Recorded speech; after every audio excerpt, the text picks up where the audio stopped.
Welcome to IAS Now. इस video में हम 2018 सिविल सर्विसेज एग्जाम पेपर 2 यानी कि सी साइड के क्वेश्चन नंबर 1 से क्वेश्चन नंबर 40 तक का एनालिसिस करेंगे।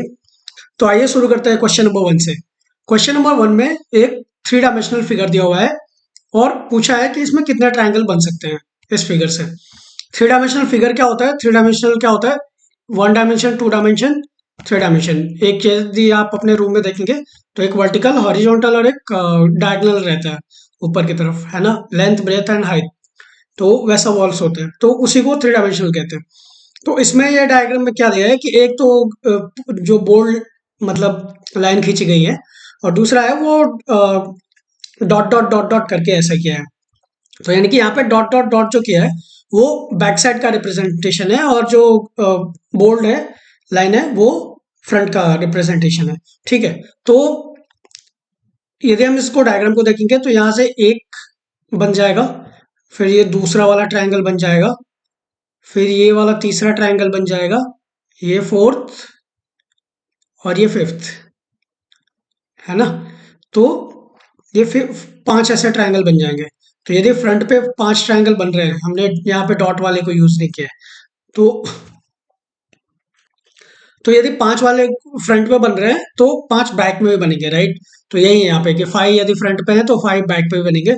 और यहाँ पे भी यदि हम देखें तो ये 1 है ना, फिर ये 2 और ये फिर ये 3, है ना, ये 3 ट्रायंगल बन जाएंगे ऐसे। तो और ये यहाँ पे भी 4, ये वाला, है ना, और ये वाला फिफ्थ। तो ऐसे 5 ट्रायंगल फ्रंट इधर भी साइड में बन रहे हैं, तो बैक साइड पे भी 5 बनेंगे। तो वैसे अप में 5, तो डाउन में भी 5 होंगे, और मतलब बैक में भी 5 होंगे, और इधर फ्रंट में 5 है साइड में, तो बैक में भी 5 होंगे ऐसा। ठीक है, तो 5 5 करके और यहाँ पे 5 5 करके 20 ट्रायंगल्स बन रहे हैं ऐसा। मतलब ये रैंडम एडिशन से ही आएगा जो भी आएगा। तो B will be the right answer. फिर moving on to next question, consider the following sum. तो इसमें क्या दिया है कि डॉट डॉट करके दिया है नंबर की जगह पे, और पूछा है कि वो डॉट की वैल्यू क्या होगी। तो यहाँ पे यदि हम पूरे क्वेश्चन को देखें तो इसमें देखा है कि 1 है और ये 10th पोजीशन पे है डॉट यहाँ पे।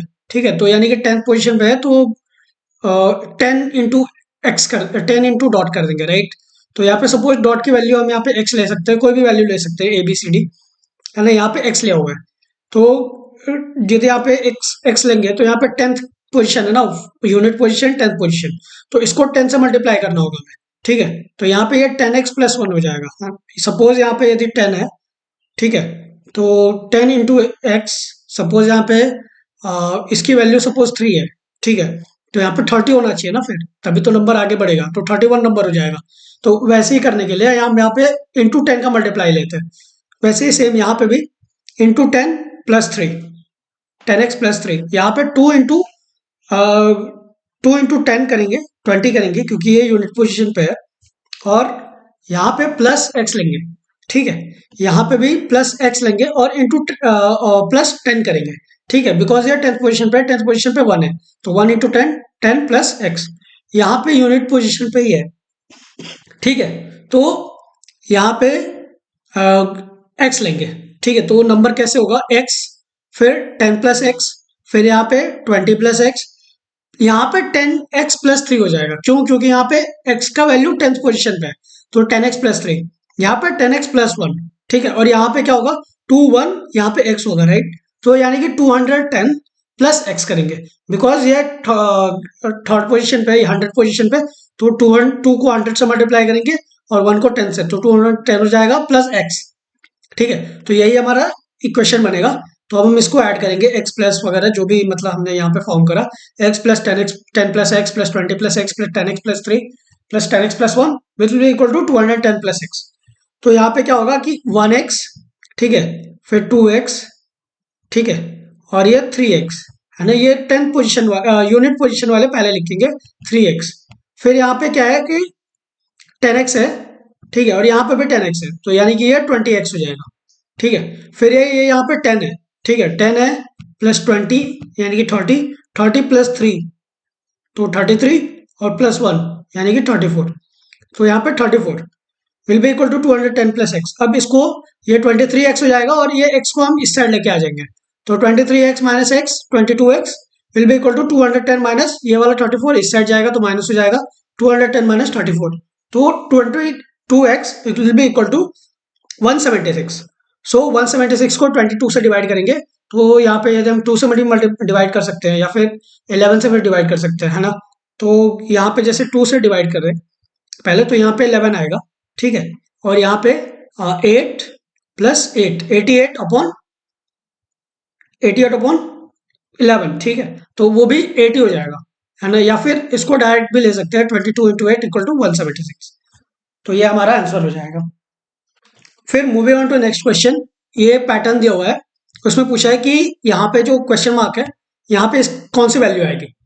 तो इस पे क्या होता है ना कि हमें या तो रो में मैच करना होता है कि कौन कौन सा रो में मतलब क्या एक इसमें रूल फॉलो हुआ है ना। तो रो का भी फॉलो करते हैं, फिर कॉलम का भी फॉलो करते हैं, 1+2 कॉलम इक्वल टू 3+4 कॉलम, या फिर 1+3 कॉलम इक्वल टू 10+2+4 कॉलम, है ना। या फिर ऐसे भी रो में भी 1+2, तो ऐसे मतलब हम ट्रायल एंड एरर करके ही ये फाइंड आउट कर सकते हैं, ठीक है, बाकी कोई और मतलब है नहीं, इट कम्स विद प्रैक्टिस।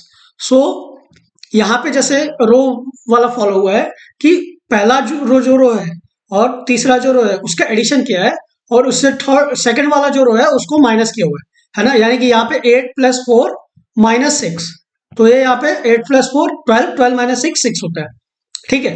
फिर यहाँ पे भी 10, यहाँ पे मतलब सेम ही फॉलो होगा रूल, राइट, पूरे क्वेश्चन में। तो 10+6 विल बी इक्वल टू 16 -5 तो 11 आता है, ये भी करेक्ट है, ठीक है। यहाँ पे भी दो तो फॉलो हो गया, तीसरा भी कर लेंगे, बिकॉज इसमें कुछ फिक्स नहीं रहता कि मतलब हो सकता है कि आपका एक रूल 2 रो में फॉलो हो रहा है, तीसरे में नहीं हो रहा, ठीक है, ऐसे हो सकता है, तो सब में हमें फॉलो करके देखना होता है। तो 15 + 8 23, 23 - 7, तो ये 16 आता है, करेक्ट है। तो यानी कि तीनों में यदि फॉलो हो रहा है तो फोर्थ में भी फॉलो होगा, ठीक है। सो यहाँ पे 13 + 8 कितना होता है, 13 + 8 21, 21 - 4, है ना, 21 - 4 17 आता है, तो 17 विल बी आवर आंसर, ठीक है। ये यहाँ पे सॉल्यूशन दिया हुआ है, इसको आप देख सकते हैं एक बार, ठीक है। Moving on to next question, ये डायगोनल्स पूछा है कि ऑक्टागन में कितने डायगोनल्स जो होते हैं वो ड्रॉ किए जा सकते हैं वर्टिसेस को ऐड करके, ठीक है। ये डायगोनल हो गया, ऑक्टागन हो गया, ठीक है, 3 4, नहीं मतलब ऐसे नहीं, ठीक है। ऑक्टागन यानी कि ये यहाँ पे 1 हो गया, है ना, 2, फिर ये 3, फिर ये 4, फिर ये 5, ये 6, फिर ये 7, और ये फिर 8। तो ये बोला है कि वर्टाइसेस को ड्रॉ ज्वाइन करके कितने डायग्राम्स बनाए जा सकते हैं, है ना। मतलब ये वाले इसको ऐसे करके, है ना, ये वाले ऐसे करके, या फिर इसको ऐसे करके, है ना, ये वाला ऐसे करके, मतलब कितने डायग्राम्स बनाए जा सकते हैं वर्टिसेस को जोड़ के, ठीक है। इसका एक सिंपल सा फॉर्मूला होता है n × n - 3, और टोटल उसको मल्टीप्लाई करके अपॉन 2 से डिवाइड करते हैं, ठीक है। n × n - 3/2, n क्या होता है, साइड्स होते हैं, नंबर ऑफ साइड्स। ऑक्टागन है, ऑक्टागन में कितने साइड्स होते हैं, 8, है ना। नोनाइन में 9 साइड, डेकेन में 10 साइड्स, है ना। तो मतलब ऐसे करके हमें साइड बस पता रहना चाहिए यहाँ पे।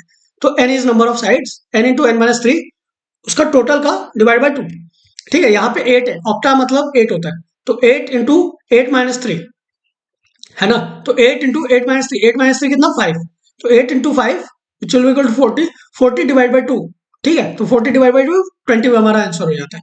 तो ये हमारा इतने डायग्राम्स बन सकते हैं, मतलब पूरे इस पे ऑक्टागन के वर्टिसेस को ऐड करके, ज्वाइन करके, ठीक है। सो ये हमारा आंसर हो जाएगा। फिर moving on to next question, तो यहाँ पे फिगर एक दिया हुआ है ना। ये वेलोसिटी को दिखाया है कि व्हीकल ए और व्हीकल बी की वेलोसिटी क्या है, ठीक है, स्ट्रेट लाइन वगैरह जो भी है। यहाँ पे बोला है कि हॉरिजॉन्टल जो स्ट्रेट लाइन है CKD, है ना, ये CKD, तो ये दिखाता है कि velocity of vehicle B at any instant, कोई भी समय पे वो वेलोसिटी सेम रहती है, मतलब ऑलमोस्ट, ठीक है, बिकॉज टाइम कांस्टेंट है, यहाँ पे वेलोसिटी भी कांस्टेंट है, ऐसा दिखाया, और इसकी वेलोसिटी चेंज हो रही है ना, विद टाइम। तो ये बोला है कि D is the perpendicular point where perpendicular for P meets, यानी कि P वाला ये वाला परपेंडिकुलर है ना, तो ये मीट करता है, ठीक है। तो ये बोला है PD = ½ ऑफ LD, ये जो है पी डी, ये एल डी का हाफ है, ठीक है। तो ये दिया है, तो ये पूछा है कि रेशियो बताओ कि व्हीकल वी ए और vehicle B time interval O L में, मतलब ओ एल के टाइम डिफरेंस में, है ना, व्हीकल ए कितना ट्रैवल करेगी और व्हीकल वी कितना ट्रैवल करेगी, ठीक है। इसका रेशियो पूछा है डिस्टेंस का।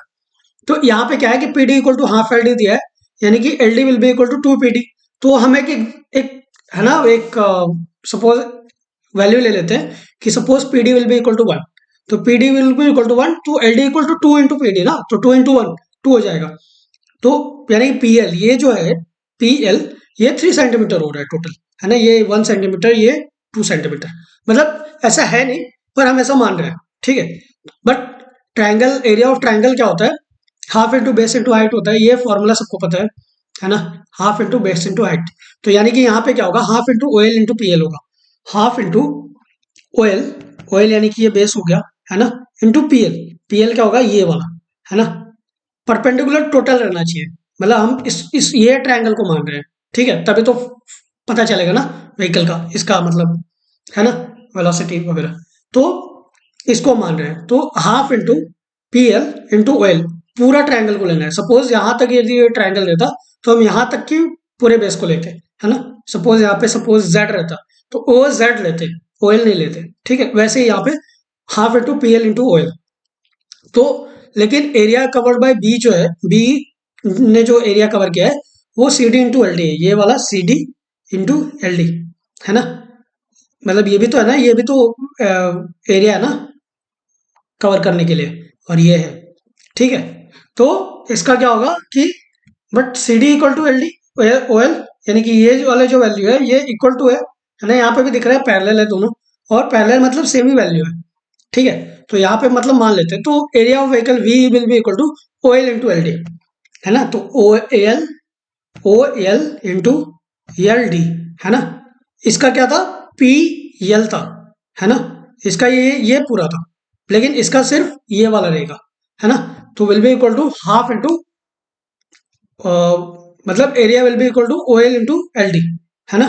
दैट इज बिकॉज ये ट्राइंगल नहीं है, ये स्क्वायर है, मतलब एक तरीके से, है ना, मतलब मान लेते हैं ऐसे, O L into L D है, ठीक है, O L into L D, ठीक है। तो इसका क्या हो जाएगा कि रेशियो क्या हो गया, इसका एरिया अपॉन इसका एरिया, ठीक है। तो half into P L into L D क्या था, ये 3 सेंटीमीटर था, है ना, ये वाला जो था, है ना, ये वाला। तो P L into L D तो था, वो पी एल 3 सेंटीमीटर था, है ना।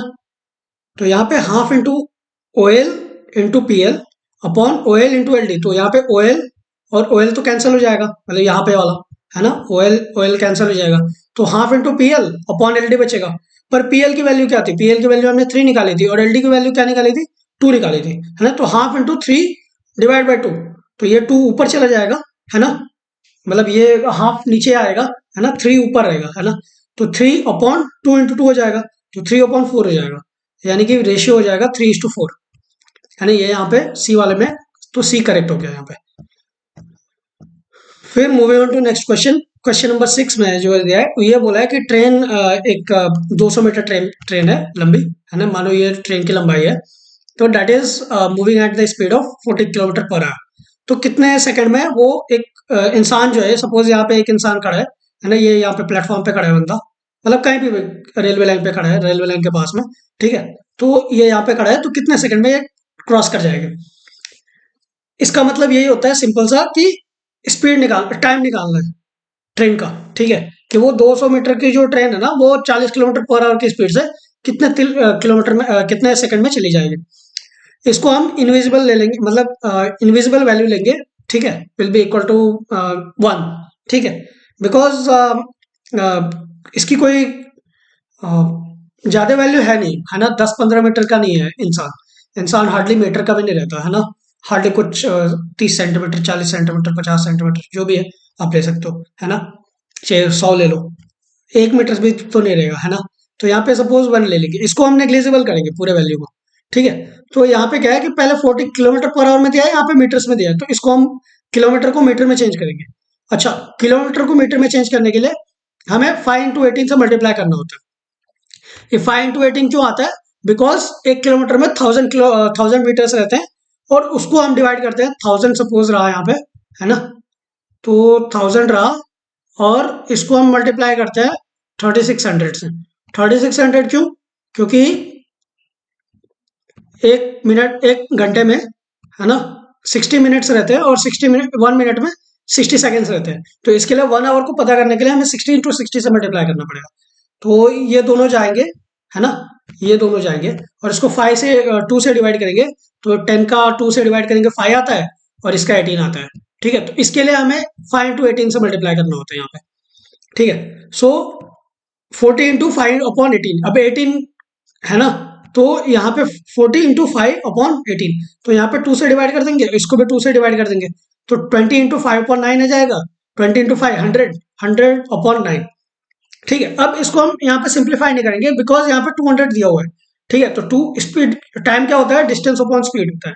Speed is time equal to distance upon speed, distance equal to speed into time, है ना। तो time equal to distance upon speed हो गया, यानी कि 200, 200 क्या, डिस्टेंस, है ना, यही तो डिस्टेंस कवर करनी है ना इसको, ट्रेन को, ठीक है, इंसान को क्रॉस करने के लिए। तो 200 अपॉन स्पीड कितनी थी हमने निकाली यहाँ पे, 100/9। 100/9 क्या है, ये 40 किलोमीटर पर आवर है। तो 200/100/9 तो विल बी इक्वल टू, ये 0 0 कटेगा, है ना, तो 2/9 हो जाएगा बिकॉज ये ऊपर जाएगा, है ना, 200/100 × 9 है तो ये ऊपर चला जाएगा, है ना, तो 2 × 9 हो जाएगा, will be equal to 18 seconds. ठीक है, तो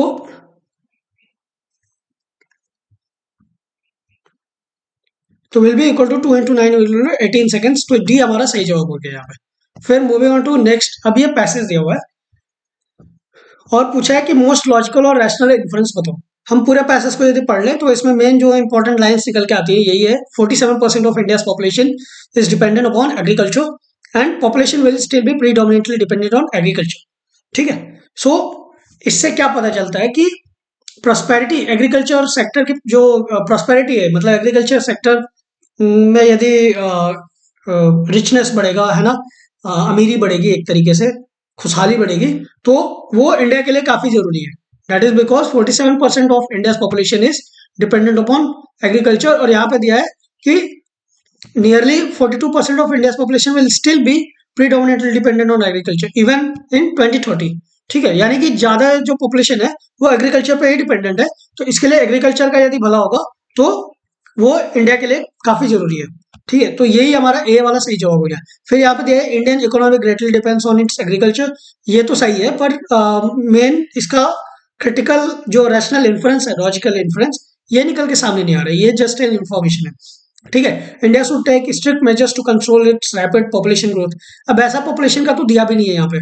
ठीक है, यहाँ पे दिया है कि जैसे यहाँ पे दिया है कि ग्लोबल पॉपुलेशन दिया हुआ है ना, इंडिया का पॉपुलेशन यहाँ पे नहीं दिया है। ठीक है, फिर रैपिड पॉपुलेशन ग्रोथ, फिर ये भी नहीं होगा, है ना। फिर India farming communities should switch over to other occupations to improve their economic conditions.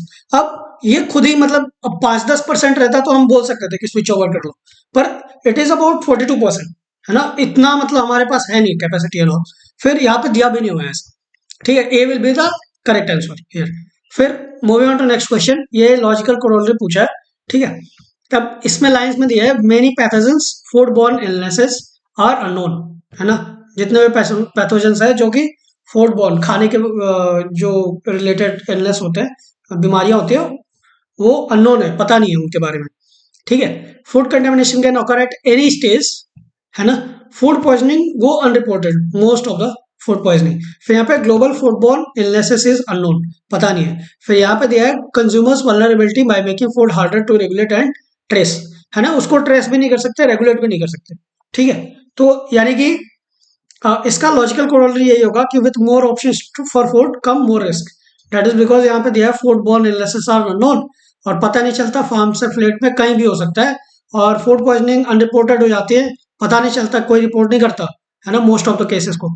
ठीक है, फिर global food borne illnesses are unknown. ठीक है, जो विश्व भर में वैश्विक जो बीमारियां हैं खाने की वजह से, वो भी खाने में जो कीटाणु वगैरह होते हैं उनकी वजह से, तो वो भी अननोन रह जाती है। और ये बोला है यहाँ पे consumers vulnerability by making food harder, तो इसको रेगुलेट और ट्रेस भी नहीं किया जा सकता, क्योंकि है ना, rapid globalization of food production हो रहा है।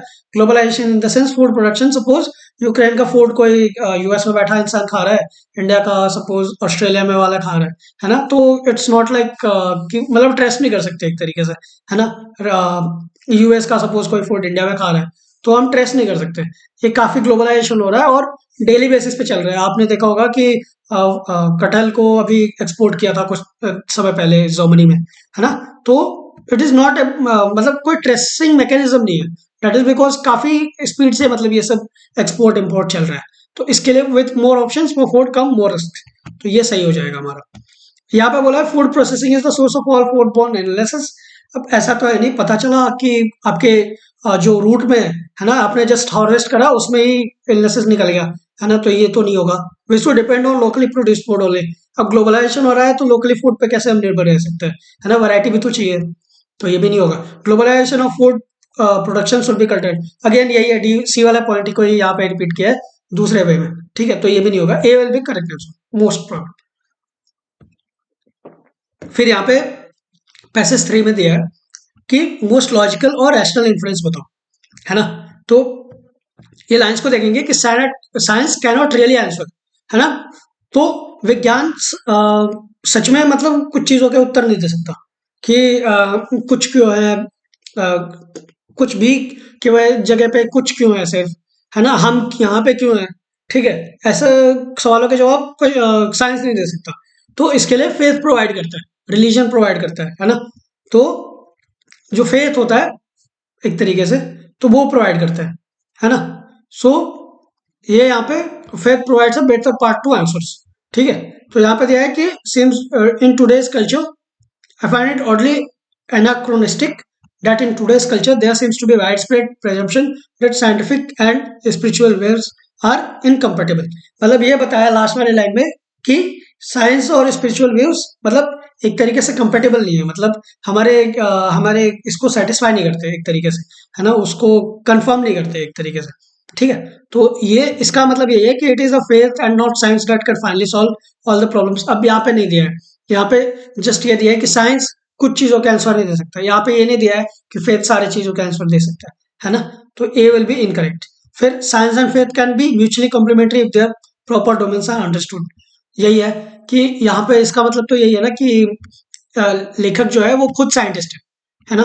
तो वो टूल्स ऑफ साइंस के तरीके से मतलब साइंस की वजह से वो चीजों को समझता है, लेकिन वो कुछ चीजों के बारे में क्लियर है कि कुछ चीजों के आंसर्स साइंस नहीं दे सकती, है ना, और कुछ चीजों के बहुत सारे चीजों के आंसर साइंस दे सकती है। तो यदि हम दोनों को मैच कर दें, ठीक है, तो यदि म्यूचुअली एक दूसरे को मैच कर दें तो काफी अच्छे से, है ना, समझा जा सकता है, उन समझा जा सकता है। तो इनका जो म्यूचुअली कॉम्प्लीमेंट्री होंगे, एक दूसरे के पूरक होंगे, है ना, एक दूसरे को ये सपोर्ट करेंगे, है ना, यूनिटी लेके आएंगे, equal to one, science plus faith equal to one.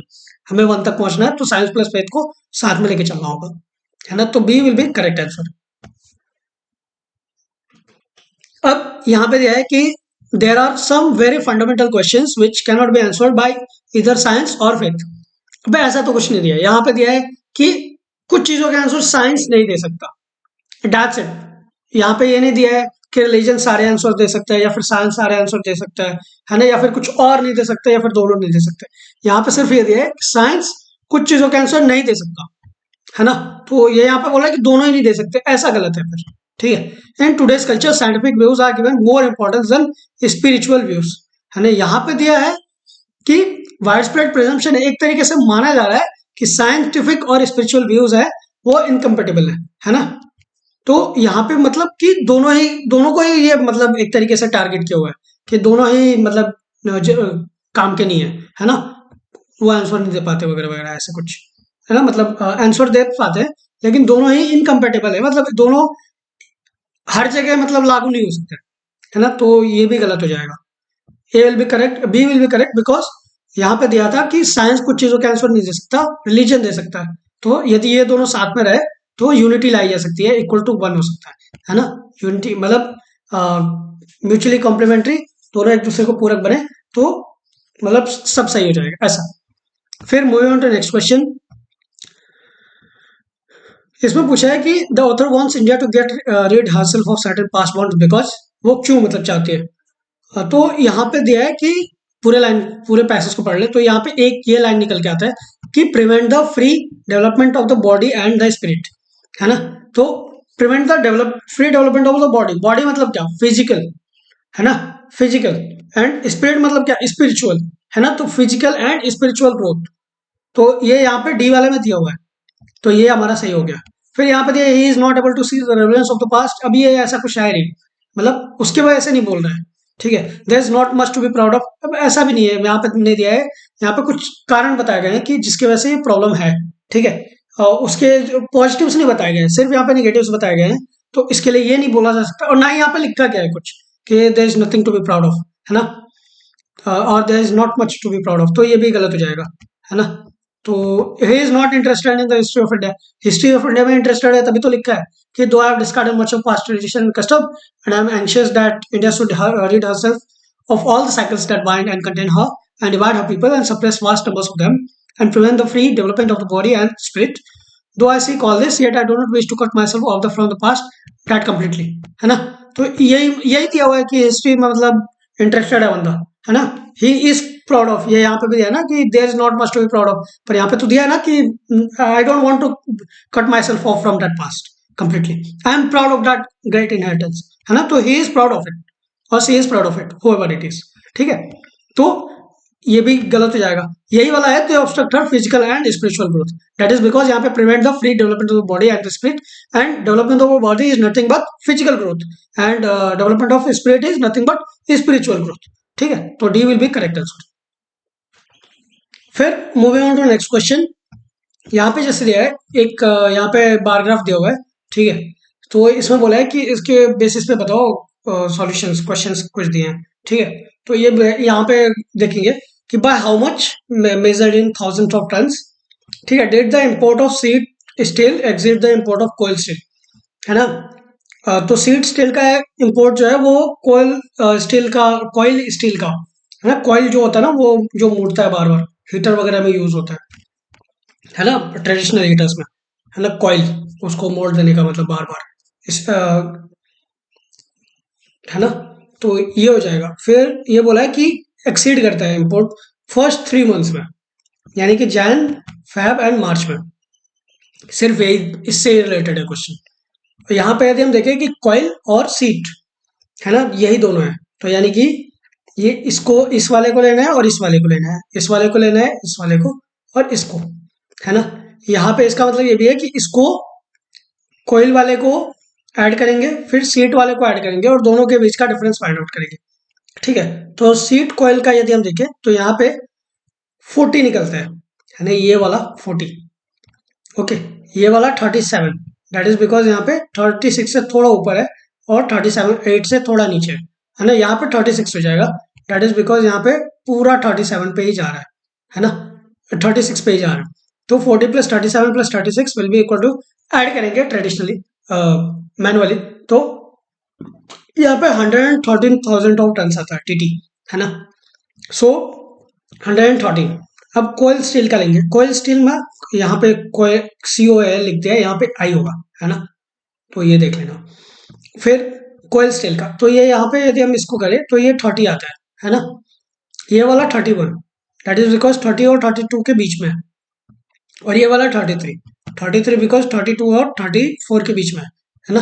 तो इसको हम ऐड करेंगे तो 94 आता है। अब ये बोला है कि एक्सीड बताओ, तो एक्सीड इन द सेंस दोनों में जो भी बड़ा होगा उसका डिफरेंस ले लेंगे, उससे डिफरेंस लेंगे दूसरे का, तो 113 माइनस 94, तो ये हो जाएगा 90 टीटी, तो 19 है सी वाले, तो ये करेक्ट है। फिर ये बोला है कि how much what was the approximate value, total value in dollars of seat steel imported over the 6 months period, है ना। सीट स्टील यानी कि ये वाला, यानी कि सिर्फ इसको लेना है ना, ये इसको, इसको और इसको, ये 6 मंथ्स का, है ना, 6 मंथ्स पीरियड। तो ये सबसे पहले तो हम इस सबको ऐड करेंगे अमाउंट को, तो यहाँ पे 40 था, है ना, यहाँ पे 37 था, ओके।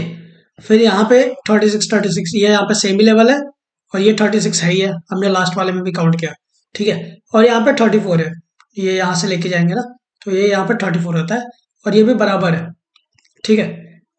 ग्राफ वाले में सिर्फ हमें ग्राफ को देखना है अच्छे से ताकि वही हो, मतलब थोड़ा भी एक आध इधर उधर डाटा होगा तो मे बी हमारा क्वेश्चन गलत हो सकता है सॉल्यूशन। ठीक है, तो इसको हम ऐड करेंगे 40 plus 37 plus 36 plus 36 plus 34 plus 34। अब यहाँ पे एक कैच है, या तो ऐड करो 40 प्लस 37 प्लस 36 ऐड से करके, या फिर यहाँ पे ले लो कि 37 और 36 और 34, 36 और 34। ठीक है, तो यानी कि ये हो जाएगा 36 प्लस 34 कितना हो जाता है 70, है ना, और यहाँ पे 40 है तो 77, है ना। 40 प्लस 37 कितना हो जाएगा 77, 77 प्लस 36 प्लस 34 ये 70 हो जाएगा, ये भी 70 हो जाएगा। 77 प्लस 70 प्लस 70, तो यहाँ पे कितना होगा 217, है ना, 7 3 या 210,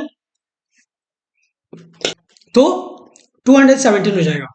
लेकिन cost of one ton of steel is 256, है ना, तो इसको हम मल्टीप्लाई करेंगे क्योंकि कॉस्ट यहाँ पे पूछा है, अप्रोक्सीमेट वैल्यू पूछा है इन डॉलर्स। ठीक है, तो यहाँ पे 217 इंटू 256 करेंगे। ठीक है, तो इतना हमारा आंसर होता है, मैनुअल काउंटिंग से करेंगे। ठीक है, 6 इंटू 7 फिर 6 इंटू 1 इंटू 6 इंटू 2 ऐसे करेंगे। ओके, तो 55552 आता है ना, तो 55552, तो 1 टन का है तो इसको मल्टीप्लाई कर सकते हैं बिकॉज, पर यहाँ पे दिया नहीं है ऐसा कुछ। ठीक है, तो टन का कुछ नहीं दिया यहाँ पे। ठीक है, सो यहाँ पे 55552 है। ठीक है, तो 55552, 55550 दिखा रहा है, पर 2 का वैल्यू मतलब हम निगेट कर सकते हैं, है ना, तो क्योंकि यहाँ पे ज्यादा डिफरेंस है नहीं। ठीक है, यहाँ पे 45 है जो कि इसके बिल्कुल करीब नहीं है, ये भी नहीं है, ये भी नहीं है, तो सी हम सेफली मार्क कर सकते हैं। फिर moving on to next question कि what was the approximate ratio of seed steel and scrap steel imports in the first 3 months of the year, है ना। तो सीड स्टील और स्क्रैप स्टील का पूछा है, तो सीड स्टील, है ना, ये वाला, और स्क्रैप ये वाला, है ना, तो इसको हम ऐड करेंगे पहले 40 प्लस 37 प्लस 36, है ना, फिर 40 प्लस 37 प्लस 36, तो ये हो जाएगा 113। अब इसको ये 32 हो जाएगा, है ना, फिर ये 34 हो जाएगा ये वाला, है ना, और फिर ये भी 32 हो जाएगा। ठीक है, तो 34 प्लस 32, 32 प्लस 34 प्लस 32, तो ये हो जाएगा 98। ठीक है, अब ये बोला है कि अप्रोक्सीमेट रेशियो बताओ, तो 113 डिवाइड बाई 98 करेंगे। ठीक है, तो 113 डिवाइड बाई 98 करेंगे, तो इसको हम 98 से डिवाइड ही करेंगे टोटल 113 को, तो 113 को यदि 98 से डिवाइड करते हैं, है ना, तो यहाँ पे 98 1 आ जाएगा, है ना, फिर बचता कितना है 15, 13 प्लस 2 15, 15 अपॉन 98 करेंगे, नहीं होगा, है ना, 15 अपॉन 98, तो क्या करेंगे जीरो बढ़ा देंगे, है ना, तो जीरो बढ़ाएंगे तो 150 हो जाएगा, फिर भी ये डबल टाइम तो जाएगा नहीं, वन टाइम ही जाएगा, है ना, तो ये यहाँ पे 1, फिर बचेगा कितना 98 150, 150 मतलब 50 प्लस 2 52 बचेगा, है ना, और 52 को यदि हम 98 को यदि हाफ ले तो 49 आता है, तो 49 और 52 में ज्यादा का अंतर है नहीं। ठीक है, तो दैट इज लाइक 1.5 समथिंग। ठीक है, 1.15, तो 1.15 कहीं दिख रहा है, 1 दिख रहा है यहाँ पे, 1.2 दिख रहा है यहाँ पे, 1.4 है यहाँ पे, 1.6 है, तो यहाँ पे 1.15 है, तो इसको हम सेफली ले सकते हैं 1.2। ठीक है, इसको 1.15 को 1.2 ले सकते हैं, यहाँ पे 1 है, यहाँ पे 1.4 है, यहाँ पे 1.6 है, पर यहाँ पे 1.15 है, तो 1.2 को ही सेफली लिया जा सकता है, तो B will be correct answer, तो 1.2 इज टू 1, तो ये हमारा सही जवाब हो गया। अब यहाँ पे डाइस का क्वेश्चन है, 14th क्वेश्चन। 14 में दिया है, पूछ रहा है कि सिंबल बताओ कि जो सिंगल डॉट है, ये जो सिंगल डॉट है इसके पीछे क्या है, इसके अपोजिट में, यानी कि यहाँ पे क्या रहेगा पीछे बैक साइड, है ना, तो ये पूछा है। तो फोर्थ वाले में यदि हम ये वाले फिगर में देखें तो डॉट के साइड में एक क्रॉस दिख रहा है ऊपर, है ना, तो क्रॉस नहीं रहेगा, इसको हमने एलिमिनेट कर दिया। फिर बोल रहा है कि फर्स्ट में ही ये 2 डॉट दिख रहे हैं, नहीं ये 1 1 दिख रहा है ना, 2 डॉट्स, तो ये भी नहीं होगा, है ना। अब ये दोनों को यदि हम ऑब्जर्व करें साथ में, ठीक है, तो ये देख रहे हैं कि सिंगल डॉट ये 3 डॉट के अपोजिट है। ऐसा क्यों? क्योंकि यदि हम इसको 2 को इस साइड लेके आते हैं जो कि यहाँ पे आया हुआ है, तो तभी ये 3 विजिबल हो रहा है, है ना।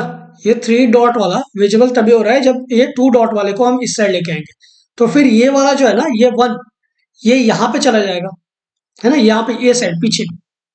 तो यानी कि यहाँ पे 3 आ जाएगा, यहाँ पे 1 आ जाएगा। ये यहाँ पे 3 है तो यहाँ पे ये 1 छुपा हुआ है इसमें। यहाँ पे 1 है तो यहाँ पे 3 पीछे छुपा हुआ है, बीच में 2 है ना। तो ये मतलब चाहिए तो इससे भी हम फाइंड आउट कर सकते थे, पर एलिमिनेट करना था तो हम फोर्थ वाले से देख सकते थे। तो हमारा 3 डॉट वाला सही हो जाएगा, है ना। So moving on to next question, what is the symbol on the face opposite to that containing 2 dots. अब यहाँ पे 2 डॉट्स के पीछे क्या है, 2 डॉट्स के बैक साइड में क्या है। तो यहाँ पे देखो यहाँ पे line and 3 dots can't be opposite as it's visible along to in. तो लाइन और 3 तो नहीं हो सकते, है ना। दो के ये 3 है और ये लाइन है, तो ये दोनों तो नहीं होंगे, है ना। लाइन नहीं होगा और ये 3 डॉट नहीं होगा, है ना। फिर बचा सिंगल डॉट। तो यहाँ पे देखिए पहले वाले में ही तो 2 डॉट के साइड में ही सिंबल वाला है अल्टरनेट इसमें, ठीक है, एडजेसेंट में। तो ये भी हमारा नहीं होगा, है ना, वह सिंगल डॉट भी नहीं होगा। तो ये होगा हमारा आंसर, ठीक है। लेकिन यदि 2 और 3 को देखेंगे, दूसरे और तीसरे को, तो यदि हम यहाँ पे देखेंगे कि ये 2 है, सेम लाइक हमने यहाँ पे किया कि यहाँ पे जो 2 है ये पीछे जाता है और ये 3 जो है वो यहाँ पे आता है। तो यहाँ पे 4 दिख रहा है ना, ये इसमें 4 दिख रहा है। जब 3 यहाँ पे, ये वाला 3 इधर आता है तो यहाँ पे 4 दिख रहा है। तो ये वाला किधर जाएगा, ये वाला पीछे ही जाएगा, है ना, यहाँ पे 2। तो 2 और 4 ये अपोजिट है एक दूसरे के। तो ये इस तरीके से भी हमारा सही जवाब हो जाएगा। बाय एलिमिनेशन भी कर सकते थे और बाय फाइंडिंग आउट भी कर सकते थे, दोनों, ठीक है। तो हमारा सी सही होगा। फिर यह बोल रहा है कि क्रॉस कंटेनिंग कौन सा होता है। अब या तो इसमें एक एलिमिनेट कर सकते हैं हम डायरेक्ट, क्योंकि हमने हमने सपोज एक ही अरेंजमेंट जो हुआ है ना, एक ही डाइस का। तो यहाँ पे हमने फाइंड आउट तो कर लिया कि सिंगल डॉट के अपोजिट 3 डॉट है, ठीक है। तो सिंगल नहीं होगा, सिंगल क्योंकि 3 डॉट के अपोजिट है, तो क्रॉस के अपोजिट तो नहीं हो सकता, है ना। फिर यहाँ पे हमने फाइंड आउट कर लिया कि जो 2 डॉट्स है वो 4 डॉट के अपोजिट है। तो 2 और 4 को भी हम कट कर सकते थे यहाँ पे, है ना। तो ये हो जाएगा। तो सी हमारा सही जवाब हो गया यहाँ पे, है ना। तो इस तरीके से, सॉरी, तो इस तरीके से सी हमारा सही जवाब हो जाएगा, ठीक है। So moving on to next question. तो ये पैसेज दिया हुआ है इसमें। तो इसमें पूछा है कि which of the following are of paramount importance तो अंडर राइट टू एजुकेशन। इसमें से सबसे ज्यादा जरूरी कौन सा है राइट टू एजुकेशन के लिए, है ना। तो पूरे पैसेज को यदि पढ़ लें तो इसमें देखेंगे कि curricular reform and child-friendly learning system. तो teaching learning process must become stress-free and massive program from curriculum reform, child-friendly learning system. ठीक है, यहाँ पे curricular reforms for developing child-friendly learning system, exact line, ठीक है। Sending of children to school by all parents, है ना। पूरे passage को यदि पढ़ लें, इसमें ऐसा कुछ नहीं दिया हुआ है कि भेजना चाहिए पेरेंट्स को सबको। हालांकि यदि हम इसको जीएस पॉइंट ऑफ व्यू से देखें तो ये सही हो जाता, पर एज पर द पैसेज पूछा है, ठीक है। Provision of adequate physical infrastructure, अब ये भी जीएस के तरीके से तो सही है, पर यहाँ पे ऐसा कुछ दिया नहीं है ना, कि फिजिकल इंफ्रास्ट्रक्चर प्रोवाइड करने चाहिए, है ना। तो इसके लिए हमारा 1 और 2 दोनों इनकरेक्ट होगा, 3 वाला करेक्ट होगा। इसके लिए C will be correct answer. फिर यहाँ पे पूछा है कि with reference to the above passage following assumptions have been made। कौन सी मतलब अनुमान ऐसे गेस किया जा सकता है कि मतलब ये भी होगा ऐसा, ठीक है। So the right to education guarantees teachers accountability for the learning process of the children, है ना। तो right of children to free and compulsory education act, यहाँ पे दिया है teacher accountability systems and processes must ensure that children are learning, है ना। तो ये वाला सही, ए वाला सही हो जाएगा। The right to education guarantees 100% enrolment of the children in the schools. अब ये तो एक समझने वाली भी बात है कि मेरी मर्जी में ना भेजूं, है ना, और या फिर मैं किसी और में भेज दूं, है ना, या फिर मैं अपने घर पे ही पढ़ा लूं, किंडरगार्टन टाइप, ठीक है।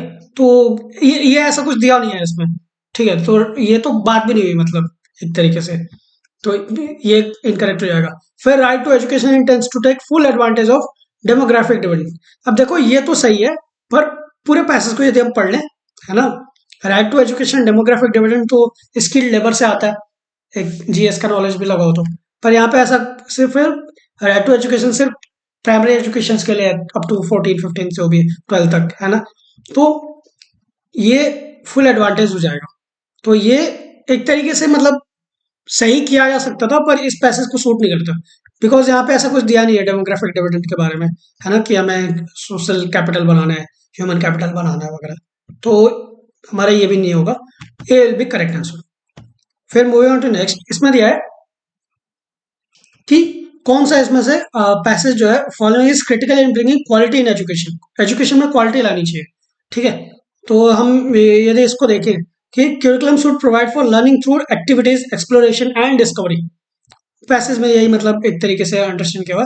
तो यही है, inculcating learning through activities and discovery, है ना, एग्जैक्ट लाइन यहाँ पे उठाया है, curriculum should provide for learning through activities exploration and discovery, है ना। तो यहाँ पे एक्सप्लोरेशन तो दिया नहीं है ऑप्शन में, पर डिस्कवरी दिया है, एक्टिविटीज एंड डिस्कवरी, है ना। बाकी ये नहीं दिया है कि ensuring regular attendance of children as well as teachers in the school. तो अब इससे क्वालिटी तो आ नहीं जाएगी। मैं सपोज मैं जाता हूँ, मैं पढ़ता ही ना हूँ, मैं स्टूडेंट हूँ तो, या फिर टीचर जाता है, मैं पढ़ाता ही नहीं है बंदा या बंदी जो भी है ना। तो ये तो कोई बात भी नहीं हुई।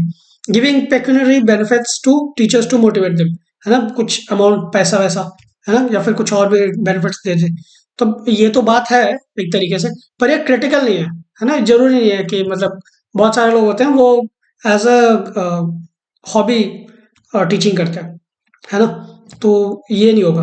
Understanding the socio cultural background of children, अब ये भी मतलब इंपॉर्टेंट फैक्टर हो सकता है, पर यहाँ पे क्रिटिकल नहीं है पैसेज के बन रहा। पैसेज में डायरेक्ट दिया हुआ है inculcating learning through activities exploration and discovery, ये वाले में। ठीक है, तो डी विल बी करेक्ट। फिर ये बोल रहा है कि what is the essential message in this passage. तो एसेंशियल मैसेज क्या दिया है इस पूरे पैसेज को पढ़ लें तो, है ना। तो इसमें देखें कि यहाँ पे right to education goes beyond free and compulsory education to inculcate quality education as well, है ना। तो क्वालिटी एजुकेशन भी चाहिए, not just free and compulsory. यही है कि right to free and compulsory education should include quality education for all, है ना, डायरेक्ट फ्रॉम द पैसेज, है ना। सो ये हमारा सही जवाब होगा। फिर moving on to next question, ये एक एलआर का क्वेश्चन है, लॉजिकल रीजनिंग है। इसमें क्या होता है ना, लेटर को हम डिनोट करते हैं, है ना, या फिर प्लस माइनस भी कर सकते हैं, है ना। कुछ स्क्वायर ले लेते हैं, कभी कभी स्क्वायर -1 लेते हैं, क्यूब -1 लेते हैं लेटर पोजीशन का, है ना, कभी कभी ले लेते हैं ऐसा। तो यहाँ पे जैसे दिया है LSJXVC, ये मुंबई का कोड है, तो दिल्ली का कोड क्या होगा। तो इसमें हम प्लस भी करेंगे माइनस भी करेंगे, +1 +2 +1 +1 +1 सब में करेंगे, +1 +2 +2 करेंगे, ऐसे करके 4 5 6 तक ले जा सकते हैं। ये भी ट्रायल एंड एरर मेथड का पार्ट है। या फिर हम इसको -1 -2 -3 -4 -5 से -6 कर सकते हैं, या फिर माइनस ऑड नंबर सिर्फ कर सकते हैं, या फिर माइनस इवन नंबर सिर्फ कर सकते हैं, है ना। या फिर कभी कभी क्या होता है, कांस्टेंट होता है कि मतलब L डिनोट करता है M को, S डिनोट करता है U को। तो बोलेगा सपोज कि BUI, है ना। तो BUI को क्या डिनोट करता है, तो हम यहाँ पे मतलब सिर्फ यहाँ पे बी वाले का एक्स ले लेंगे, है ना। तो ऐसे कर सकते हैं, लेकिन यहाँ पे क्या था, LSZXVC। तो हम इसको पूरे ले, तो MUMBAI ले, है ना, इसको -1 कर देंगे, है ना, LMNO। ठीक है, तो L के बाद M आता है तो -1 कर देंगे, STU यानी कि ये -2 हो जाएगा। फिर यहाँ पे ZLJKLM, है ना, तो यहाँ पे -3 हो जाएगा। तो यहाँ पे XYZA, है ना, तो -4 हो जाएगा। WXYZ, फिर यहाँ पे A हो जाएगा, है ना, -5 करके। फिर यहाँ पे CI-C, CDEFGHI, है ना, -6। तो मतलब ये अरेंजमेंट फिट बैठ रहे हैं पूरे इसको, तभी मुंबई बन रहा है। इसमें मुंबई में से निकालोगे तो ये निकल रहा है, या फिर इसमें से +1 +2 कर सकते थे इसको रिवर्स में। फिर दिल्ली में क्या होगा कि दिल्ली में भी सेम ही होगा, -1 -2 -3 -4 -5। तो डी में से -1 करेंगे तो CD आता है, C के बाद D आता है, तो D के पहले C आता है, C यहाँ पे हो जाएगा। फिर E-2 CDE, है ना, तो 2 पोजीशन माइनस करेंगे तो यहाँ पे C हो जाएगा, है ना। तो यहाँ पे C 3 दिख रहे हैं, ये वाला एलिमिनेट हो गया। फिर यहाँ पे L में से IJKL, तो यहाँ पे -3, तो यहाँ पे I आ रहा है, I आ रहा है, तो ये भी एलिमिनेट हो जाएगा, है ना। फिर ये बोला है कि h-4, h-4 क्या करेंगे, D E F G H, है ना, तो ये -4 हो जाएगा, तो यहाँ पे डी आ जाएगा, है ना, यहाँ पे डी नहीं दिख रहा है तो ये यहाँ पे एलिमिनेट हो जाएगा। फिफ्थ वाला में फाइंड आउट करने की जरूरत भी नहीं है, वैसे फाइंड आउट करोगे तो i-5 भी डी होता है ना, D E F G H I, तो यहाँ पे C C I D D ये कोड हो जाएगा, सही जवाब। फिर अब ये 22, if Raman is written as 1 2 3 4 5 and Dinesh is written as 6 7 5 8 4 9, then हम H M M M will be written as कैसे। अब देखो यही जो हमने पिछले वाले क्वेश्चन में बात करी ना, कि कभी कभी क्या होता है ना कि उसका कांस्टेंट ही कोड रहता है ना, यहाँ पे जैसे आर सिर्फ 1 को डिनोट कर रहा है, A will be denoted by 2, M is denoted by 3, O is denoted by 4 and N is denoted by 5, है ना। तो ऐसे दिनेश भी वैसे ही दिनेश में डी 6 आई 7 एन 5 ई 8 एस 4 एच 9, तो एच एम एम क्या करेंगे, अब इसमें से देंगे एच कहाँ है, एच दिनेश में है और इसका कोड है 9, तो यहाँ पे 9 लिखेंगे, ठीक है। फिर ए क्या है, यहाँ पे आर ए दिया है तो ए में क्या है 2 है यहाँ पे, तो 2 लिखेंगे यहाँ पे, है ना, तो 9 2, तो यहाँ पे ये वाला कैंसिल हो गया, ये वाला भी कैंसिल हो गया, एलिमिनेटेड, ठीक है। अब एम पूछा है, तो एम क्या है, एम यहाँ पे है और 3 है एम, तो यानी कि यहाँ पे 3 हो जाएगा, है ना, तो 9 2 3, तो यहाँ पे ये भी एलिमिनेट हो गया, तो ये हमारा सही जवाब हो गया। चाहिए तो इसके बाद भी कर सकते हैं, एक क्या था 2 था, है ना, तो 2 लिख देंगे, और एम अभी हमने फाइंड आउट करा 3 था, तो 9 2 3 2 3, तो 9 2 3 2 3 बी वाला सही जवाब हो गया। फिर moving on to next question. अब यहाँ पूछा है कि ये सपोज x जो है वो उसकी वैल्यू है -3 और -1 के बीच में, और y की जो वैल्यू है वो -1 और -1 एंड 1 के बीच में पड़ रही है, तो पता करना है कि x square minus Y square क्या होगा, वो किसके वैल्यू के बीच में पड़ेगी, मतलब कौन कौन से वैल्यू के बीच में ये इक्वेशन पड़ जाएगा, यदि हम इसको पूरे को सबको ले लें वैल्यू को, ठीक है।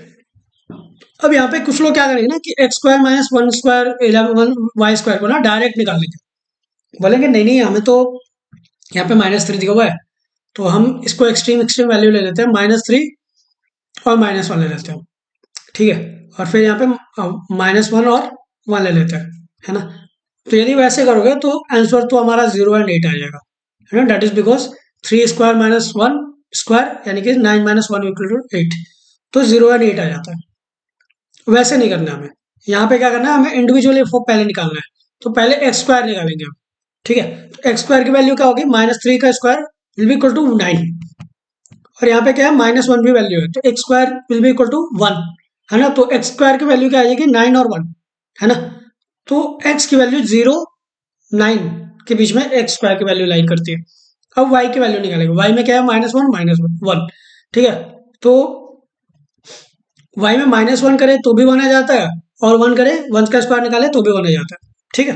तो अब इसका क्या करेंगे कि 9 -1, है ना, तो यदि हम इसको वैल्यू को निकाले, है ना, तो x की वैल्यू जो है वो एक्स स्क्वायर 9 और y का जो है वो 1 0, ठीक है, तो X square minus Y square, X square 1, है ना, 1 -1 तो 0 हो जाएगा, है ना, तो डेट इज बाई 0 0, और फिर यहाँ पे बोला है कि X square minus Y square, तो 9 -0, है ना, y की वैल्यू यहाँ पे सपोज 0 -0 भी तो ले सकते हैं ना, ये यहाँ पे एक्स स्क्वायर 1 है, ठीक है, और वाई स्क्वायर भी 1 है ना, तो 1 -1 कितना होता है, ये 0 -0 लिख दिया, यहाँ पे 1 -1 कितना होता है, तो 0 हो जाएगा, ठीक है, तो 1 -1 इसकी वैल्यू एक्स स्क्वायर की वैल्यू 1 है, और वाई स्क्वायर की भी वैल्यू 1 है, तो 1 -1 0 हो जाएगा, और सपोज एक्स की वैल्यू हम 3 लेते हैं और वाई की वैल्यू 0 लेते हैं,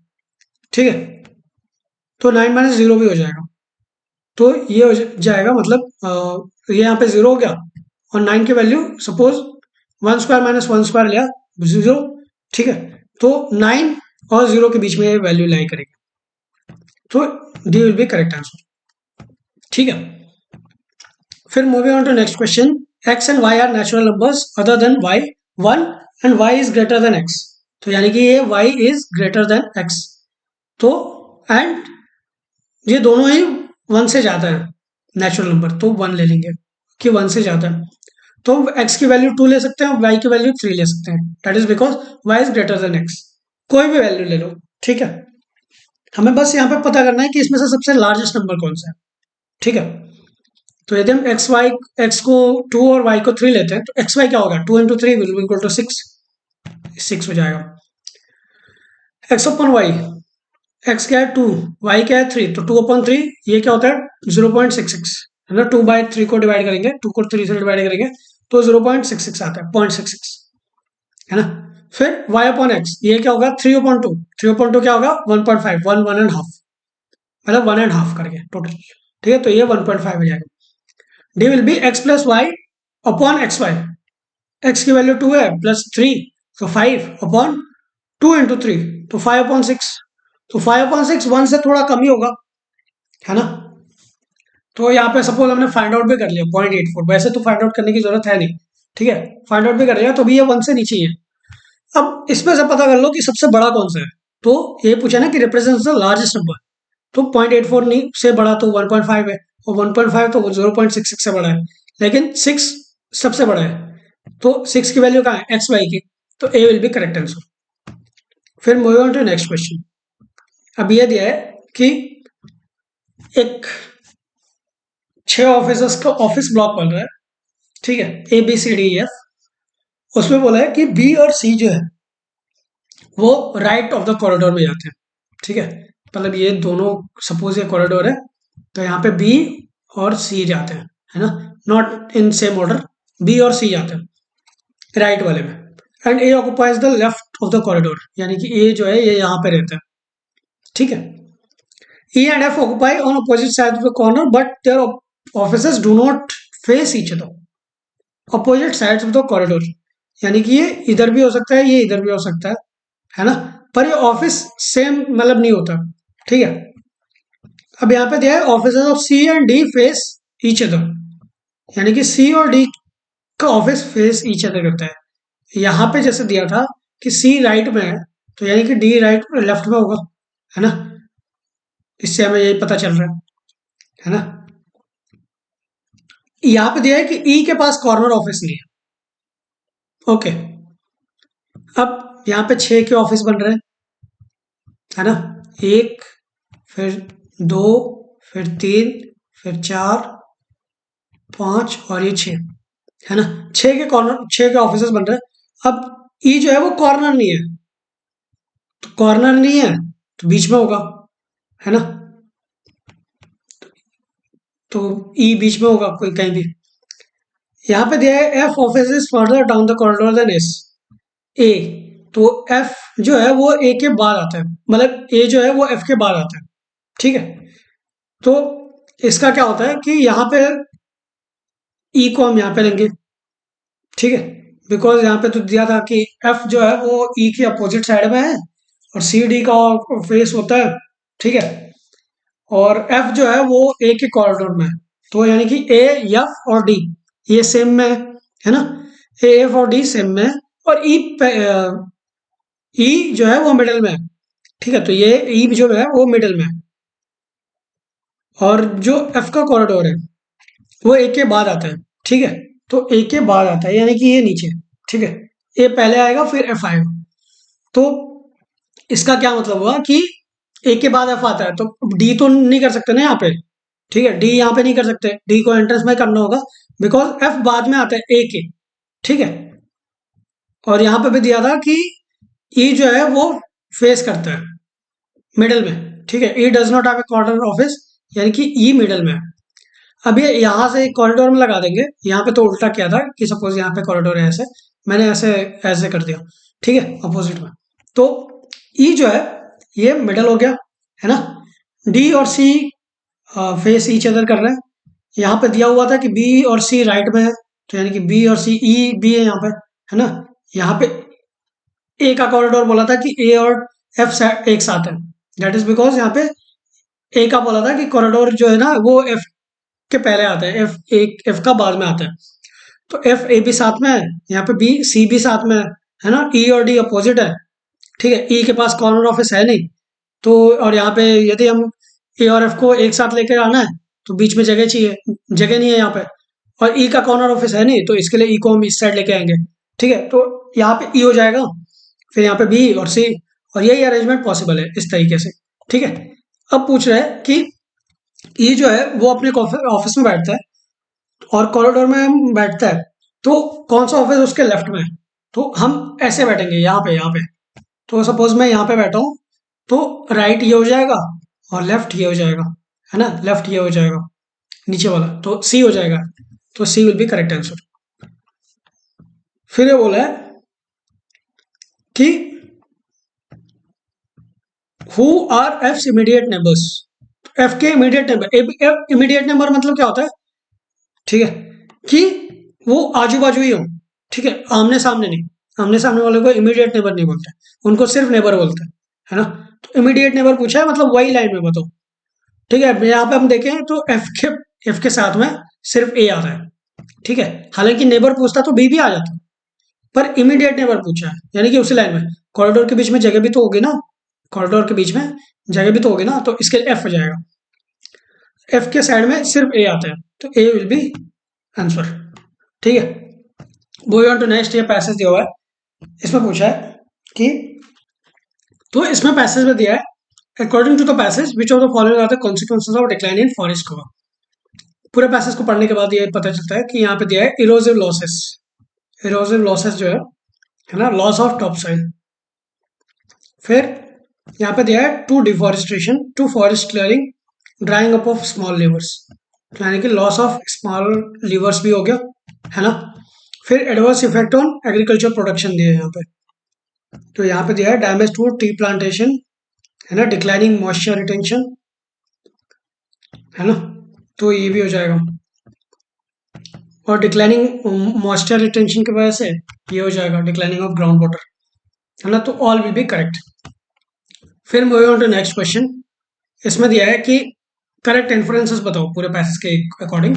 ठीक है, इसमें क्या है कि यहाँ पे दिया है drastic alteration in the upland lowland interaction mediated to water, है ना।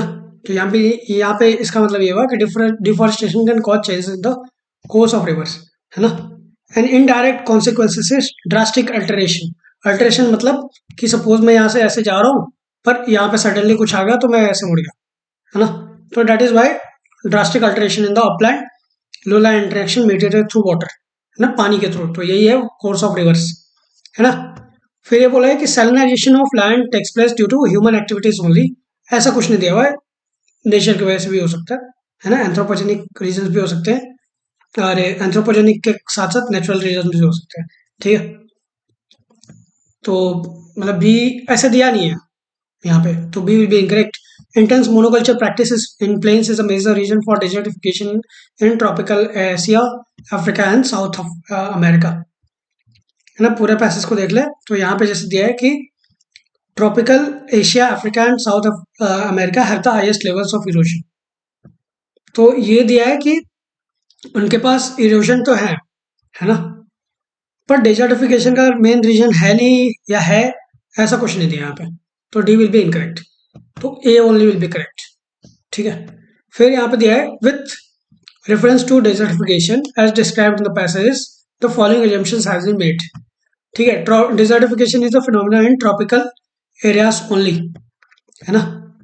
यहाँ पे दिया है कि a semi-arid is often linked to arid, semi-arid subhumid ecosystem, even in humid tropics, mountain regions, है ना। तो ये सब मतलब ये मैच नहीं कर रहा है, सिर्फ ट्रॉपिकल एरियाज नहीं, माउंटेनियस रीजन भी है यहाँ पे, है ना, एरिड, सेमी एरिड, है ना, ह्यूमिड, सब रीजन दिए हुए यहाँ पे। ठीक है, तो ये नहीं होगा। फिर deforestation invariably leads to flood and desertification. यहाँ पे दिया है कि the consequences of deforestation arise out of site degradation through erosive losses. तो यानी कि ये यहाँ पे रीजन बताया कि किस वजह से डिफॉरेस्टेशन का मतलब मेन जो रीजन कारण होता है, मतलब मेन जो इफेक्ट होता है वो इरोसिव लॉसेस होता है, यानी कि टॉप सॉइल की जो ना वो लॉस हो जाती है ना। तो ये यहाँ पे फ्लड्स एंड डिजर्टिफिकेशन का नहीं दिया, तो ये भी इनकरेक्ट हो जाएगा। फिर D will be correct answer. ठीक है। फिर moving on to next question. यहाँ पे क्वेश्चन नंबर 31, ये 29 था नहीं 30 यहाँ पे। ठीक है। सो यहाँ पे दिया है, पूरा पैसेज को पढ़ लें कि इसमें बोला है कि which of the following would assist us in coping with climate change. तो क्लाइमेट चेंज में कौन सा मतलब बचाने में हेल्प करेगा हमें। ठीक है। तो कंजर्वेशन ऑफ नेचुरल सोर्सेस है ना। यहाँ पे दिया है कि well under drought and heat warmer wetter और dry condition conserve a wider pool of genetic resources है ना। तो नेचुरल वाटर रिसोर्सेज पूछा है। फॉरेस्टेड कैचमेंट्स, कैचमेंट्स मतलब वाटर होता है ना।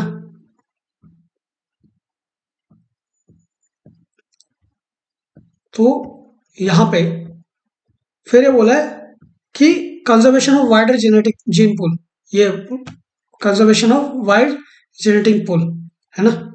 यहाँ पे वार्मर वेटर और dry condition forest catchments can buffer impact of climate change. अब यहाँ पे एग्जिस्टिंग क्रॉप मैनेजमेंट प्रैक्टिसेस, ये ऐसे कुछ नहीं दिया यहाँ पे।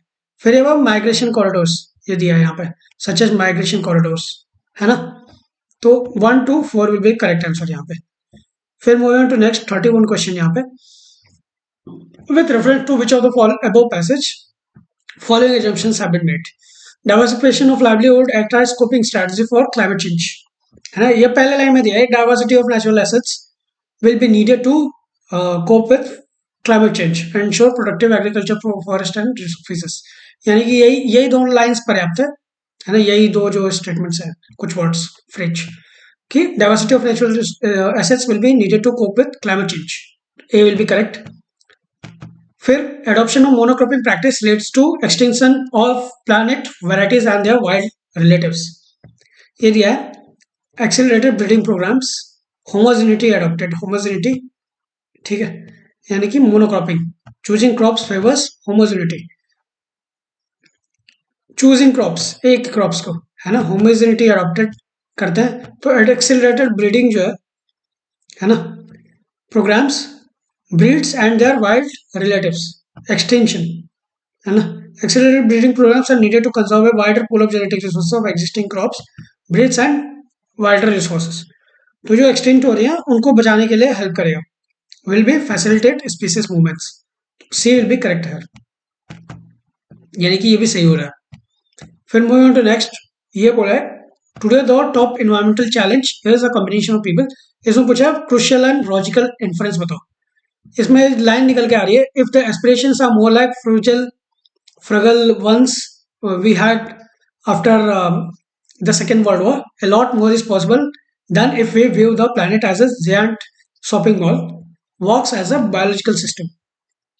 ठीक है। तो हमने इसे शॉपिंग मॉल की तरफ ले लिया है ना, हम कंज्यूम करते जा रहे हैं। ठीक है।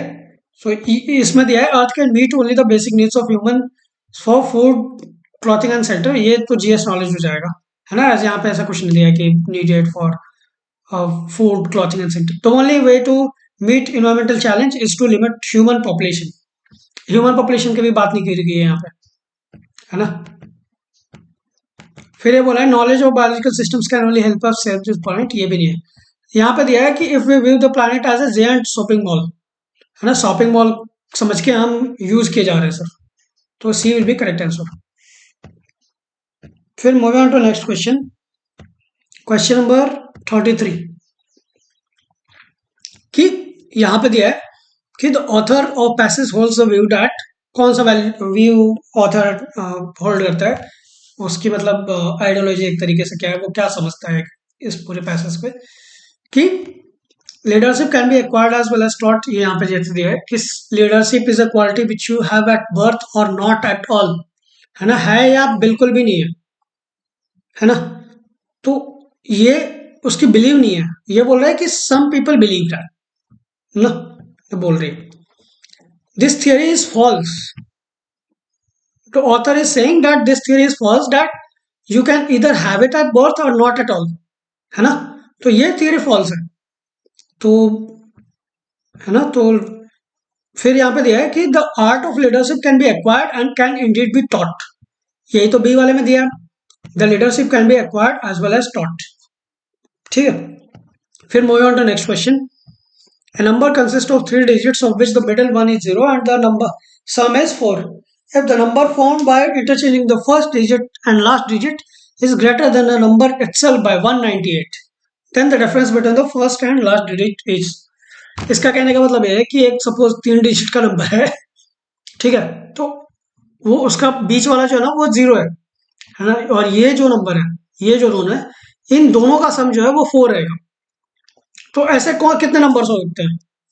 यहाँ पे 1 कर सकते हैं, तो यहाँ पे हमें 3 करना पड़ेगा क्योंकि 4 सम है। यहाँ पे 2 करेंगे तो यहाँ पे भी 2 करना पड़ेगा क्योंकि 4 सम है। फिर यहाँ पे 3 करेंगे तो यहाँ पे 1 करना पड़ेगा, 4 सम है। यही 3 पॉसिबल है अरेंजमेंट। अब ये बोला है कि नंबर यदि इंटरचेंज कर दिया जाए तो डिफरेंस शुड बी 198। अब यहाँ पे 202 को हम इंटरचेंज करके कर भी क्या लेंगे, है ना, 2 इधर जाएगा, 2 इधर आएगा, रहेगा तो 202 ही, है ना। तो डिफरेंस कहाँ से 198 आ रहा है? इसके लिए ये तो नहीं जाएगा। फिर 103 और 301 में से माइनस करके देखते हैं, तो ये करते हैं तो 198 डिफरेंस आ रहा है, ठीक है। तो यानी कि हमारा ये सेटिस्फाई कर रहा है, तो द नंबर विल बी 301 और 103, है ना, ये नंबर है दो, ठीक है। हमें पूछा है कि difference between first and last digit क्या है ना, यानी कि इसका और फर्स्ट डिजिट और लास्ट डिजिट के बीच के नंबर का डिफरेंस क्या है, ठीक है। तो यानी कि 1 है यहाँ पे और यहाँ पे 3 है, तो 3 - 1 विल बी इक्वल टू 2, तो B will be correct answer. फिर moving on to next question, ये यहाँ पे है कि एक सॉलिड क्यूब है 3 सेंटीमीटर का,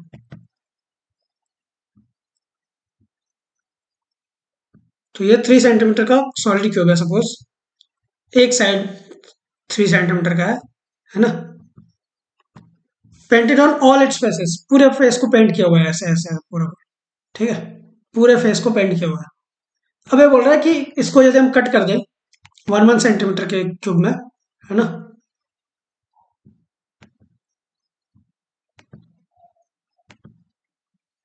जो भी है, ठीक है, तो how many of the small cubes will have exactly 2 painted face. अब ये थोड़ा प्रॉब्लमेटिक क्वेश्चन है क्योंकि क्यूब थोड़ा मतलब डिफिकल्ट कंसेप्ट है, ठीक है। उसके कुछ फॉर्मूले आते हैं, n × n - 1, n × n - 1 square upon 3 something, है ना। तो यहाँ पे जैसे दिया है each side will have 9 square if you cut the cube into 1 centimetre cube. 3 centimetre का है ना क्यूब, तो यदि हम इसको कट कर दें 1 2 और 3 तो बचेगा ही, तो 1 2, तो ऐसे 9 क्यूब्स आएंगे और हर कॉर्नर पे 3 पेंटेड फेस होगा क्योंकि ये क्यूब है, और बीच वाला जो अंदर रहेगा ना वही फेस जो है वो मतलब नहीं होगा, ठीक है। सिर्फ ये जो मिडल वाला फेस है ये वाला, ठीक है, ये वाला जो है ना क्यूब, इसका ही 1 फेस पेंटेड होगा, बाकी सबका 3 फेस पेंटेड होगा, बिकॉज ये इस साइड से भी पेंट होगा, इस साइड से भी पेंट होगा और डाउन साइड से भी पेंट होगा। सेम यहाँ पे भी डाउन में भी पेंट होगा, साइड में भी पेंट होगा और अप में भी पेंट होगा, है ना। अंदर वाला पेंट नहीं होगा, 3 side will be painted, 6 sides होते हैं तो 3 साइड विल बी पेंटेड, और मिडिल वाले में सिर्फ एक ही होगा, बीच वाला, है ना। अब ये बोला है कि all edges of cube will have 1 piece with, तो जो सारे एजेस हैं क्यूब्स के, है ना, एजेस मतलब ये साइड वाले, है ना, ये वाले, ठीक है। तो will have 2 painted face but there are 12 edges on the cube, 6 sides होते हैं क्यूब के और हर साइड के 2 एजेस होंगे, ठीक है। तो यानी कि 12 एजेस हो गए टोटल, तो 12 small cubes will have exactly 2 painted face. यहाँ पे हमने देखा कि all edge of cube will have 1 piece with 2 painted face, है ना, और ऐसे 12 एजेस हैं, तो 12 × 1 कितना होगा 12, तो ये 12 हो जाएगा हमारा, so A will be correct answer. फिर moving on to next question, while writing all the numbers from 700 to 1000, how many numbers occur in which the digit at 100th place is greater than the 10 then the digit at 10th place and the digit at 10 places is greater than the digit at 10 place। Suppose ये वाला digit है ना, तो 1000 तो चलो ठीक है, वो तो अलग ही उसका स्कीम है, वो तो आएगा भी नहीं, है ना। तो ये बोल रहा है कि यहाँ पे जो डिजिट है, यहाँ पे 10 वाले पे, वो इससे बड़ी होनी चाहिए यूनिट वाले से, और यहाँ पे जो डिजिट है वो 10 वाले से बड़ी होनी चाहिए, है ना। लाइक ये यहाँ पे जो डिजिट है वो सबसे बड़ी होनी चाहिए, उसके बाद ये, और सबसे कम ये बड़ी होनी चाहिए, मतलब छोटी डिजिट होनी चाहिए यहाँ पे। ठीक है, तो ऐसे कितने नंबर्स होंगे 700 टू 1000 के बीच में, 1000 तो निकाल ही दो मामले से। ठीक है, अब हम इसको ट्रायल लेंगे बिकॉज ऐसा कुछ उसका फॉर्मूला है नहीं। ठीक है, हमें रैंडम मैनुअली ही काउंट करना पड़ेगा। तो यदि हम देखें नंबर बिटवीन 700 800 800 900 900 1 एंड 1000, तो digit at 100 place is greater than digit at 10 place is greater than digit at unit place। तो इसे 700 से लेके 769 तक नंबर रहेगा, राइट। 701 702 703 वगैरह वगैरह करके, तो ऐसे नंबर्स रहेंगे। ठीक है, digit at 100 place is greater than digit at place. लेकिन इसमें से 10 जो प्लेसेस पे है वो यूनिट प्लेस से डिजिट से बड़ा कब होगा, तब सिर्फ यहाँ पे 710 में 720 721 730 731 732 740 741 742 743 750 751 752 753, क्योंकि 754 कर दिया। ठीक है, फिर 760, यहाँ पे 755 करेंगे तो इक्वल हो जाएंगे, जो कि नीचे अपने को 760 761 762 63 64 65, अब 66 कर दिया तो भी इक्वल हो जाएगा। तो ऐसे 21 नंबर है। ठीक है, अब यहाँ पे 869 में भी ऐसे ही नंबर्स आएंगे जैसे 769 में आया था, ऐसे ही सेम नंबर्स है ना, सेम ही ये वाले नंबर्स ही आ जाएंगे इसमें भी। मतलब ऑफ कोर्स 710 नहीं, 810 820 821 830 831 ऐसे करके। तो ये भी एक 21 नंबर्स हो जाएंगे, ये 29 नंबर्स ऑलरेडी हैं। ऑल्सो 871 70 आएगा, 871 आएगा, 872 873 874 875 876 ये आ जाएगा। 877 नहीं आएगा बिकॉज 77 इक्वल हो जाएगा। तो ये 7 नंबर्स और जुड़ गए, तो 21 प्लस 7 तो यानी कि ये 28 हो जाएगा। फिर 900 में भी 900 1000 के बीच में भी ऐसे नंबर्स आएंगे, टेल है ना। तो यहाँ तक 969 तक भी सेम ही नंबर्स आएंगे। ठीक है, यही वाले नंबर्स है ना, यही वाले 910 920 921 930 931 932 940 941 समथिंग ऐसे करके। तो ये 21 नंबर्स ये भी रहेंगे, प्लस 970 971 972 973 974 ऐसे नंबर्स आएंगे। और ये टोटल 15 नंबर्स हो गए है ना, 1 2 3 4 5 6 7 8 9 10 11 12 13 14 15। तो ये 50 नंबर्स हो गए, 21 प्लस 15 26 नंबर। इसमें 21 थे, इसमें 28 और इसमें 36, ये ऐड कर देंगे 85 आता है। तो C will be correct answer. फिर मूविंग ऑन टू नेक्स्ट, अब ये बोला है कि यदि पेन पेंसिल से छोटा है ना, पेंसिल बड़ा है पेंसिल, ठीक है, पेंसिल बुक बड़ा है पेंसिल से और बुक बड़ा है कैप से भी। इसको हम इक्वालिटी को तो सबसे पहले ऐड करेंगे कि पेन छोटा है पेंसिल से, चलो ठीक है। फिर पेंसिल छोटा है बुक से, ये भी ठीक है। और कैप बड़ा है बुक से, यानी कि ये ठीक है। अब ये बोल रहा है कि इसमें से कौन सा सही है। Pen is greater than cap, pen is greater than cap. अब बुक बड़ा है, ठीक है, पर यहाँ पे पेंसिल छोटा भी है बुक से और पेन तो और छोटा है, तो ये तो नहीं हो सकता है ना। तो ए विल बी इनकरेक्ट। फिर बोल रहे pen is lesser than book, ये तो है। Pen is lesser than pencil is lesser than book, यानी कि इसको हम निकाल दें है ना, तो pen is lesser than book हो जाएगा, तो ये सही हो गया है ना। Pencil is equal to cap कहाँ पे, pencil is less than book but and book is more than cap है ना। पेंसिल नहीं का नहीं दिया है ऐसा कुछ कैप में, इक्वालिटी भी नहीं दिया और छोटा बड़ा कुछ नहीं दिया यहाँ पे, तो ये भी नहीं होगा। Pencil is greater than cap, again वही वाला है ना, हमने कर ही लिया। तो B will be correct because यहाँ पे हम पेन इज ग्रेटर देन, अरे pen is lesser than book है ना, तो pen is lesser than book, B will be correct answer. फिर 38, a bookseller sold a number of geography textbook at the rate of x per book, a plus 2 number of history textbook at the rate of x plus 2 है ना, and a minus 2 number of mathematics textbook at the rate of x minus 2 rupees। तो इसकी total sale बतानी है। ए number of books को, geography book को इस seller ने एक्स पे बेचा, रुपीज एक्स पे। ए प्लस 2 नंबर ऑफ बुक्स को, हिस्ट्री टेक्स्ट बुक को एक्स प्लस 2 में बेचा पर अमाउंट पर यूनिट। और यहाँ पे A minus 2 number of mathematics book को एक्स माइनस 2 में बेचा, तो इसकी टोटल सेल क्या होगी? टोटल सेल को क्या करने के लिए ना हमें इसको मल्टीप्लाई करना होगा। ए को एक्स से मल्टीप्लाई कर देंगे, ए प्लस टू को एक्स प्लस टू से, और ए माइनस टू को एक्स माइनस टू से। तो इसको हम मल्टीप्लाई करते हैं। तो ए को एक्स से मल्टीप्लाई करेंगे तो सिर्फ ए एक्स आएगा। फिर अब इसको A plus two into X plus two को करेंगे तो, है ना, तो यहाँ पे A into X plus two into X plus two, A X plus two A plus two X plus four आता है। अगेन यहाँ पे मैथमेटिक्स को करेंगे, A minus two into X minus two, A into X minus two into X minus two. ये क्या होगा? A X minus two x minus four, यहाँ पे प्लस फोर था, यहाँ पे माइनस फोर होगा? नहीं होगा। क्यों? क्योंकि यहाँ पे माइनस है ना, minus two into minus two, है ना, तो यहाँ पे minus two into minus two तो प्लस फोर हो जाएगा। माइनस इंटू माइनस प्लस होता है, प्लस इंटू प्लस प्लस होता है, minus into plus, plus into minus minus हो जाएगा। लेकिन यहाँ पे माइनस इंटू माइनस और प्लस इंटू प्लस प्लस ही होता है, ठीक है, तो यानी कि प्लस फोर हो जाएगा।